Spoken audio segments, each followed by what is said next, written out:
Aimer, c'est se reconnaître dans un autre. La cause première du malheur n'est jamais la situation, mais vos pensées à son sujet. Certains changements vous sembleront négatifs en apparence, mais vous vous rendrez vite compte que cet espace est créé dans votre vie pour que quelque chose de nouveau émerge. La colère cache toujours de la souffrance.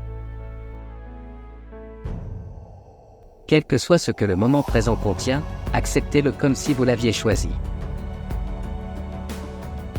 Même lorsque le ciel est complètement couvert, le soleil ne disparaît pas. Il est derrière les nuages. Reconnaître le bien que vous avez déjà dans votre vie est la base de toute abondance. La décision de faire du moment présent un ami signe la fin de l'ego. Le passé se perpétue par manque de présence. La qualité de votre conscience en ce moment est ce qui façonne l'avenir. Tout ce qu'il nous faut est de mettre de l'ordre en nous et l'extérieur prendra soin de lui-même. La plupart des humains ne sont jamais pleinement présents dans le moment présent, parce qu'inconsciemment ils croient que le moment suivant sera certainement plus important que celui-ci. L'intelligence véritable agit dans le silence. Le calme est l'espace de la créativité et des solutions. La plus grande partie de la souffrance humaine est inutile. On se l'inflige à soi-même aussi longtemps que, à son insu, on laisse le mental prendre le contrôle de sa vie. La pensée et la conscience ne sont pas synonymes. Penser n'est qu'un petit aspect de la conscience. La pensée ne peut pas exister sans conscience, mais la conscience n'a pas besoin de penser. Plus vous êtes axé sur le temps, c'est-à-dire le passé et le futur, plus vous ratez le présent, la chose la plus précieuse qui soit.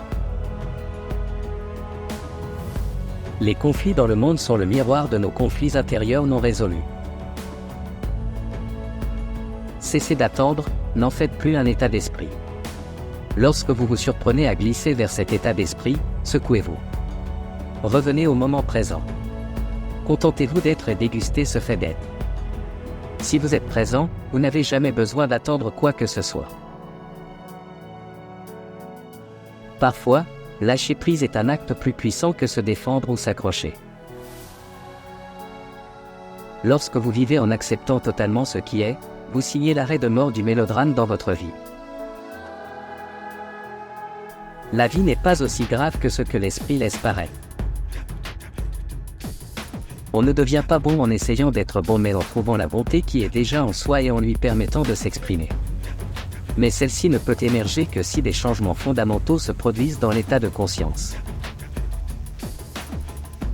Je ne suis ni mes pensées, ni mes émotions, ni mes perceptions sensorielles, ni mes expériences.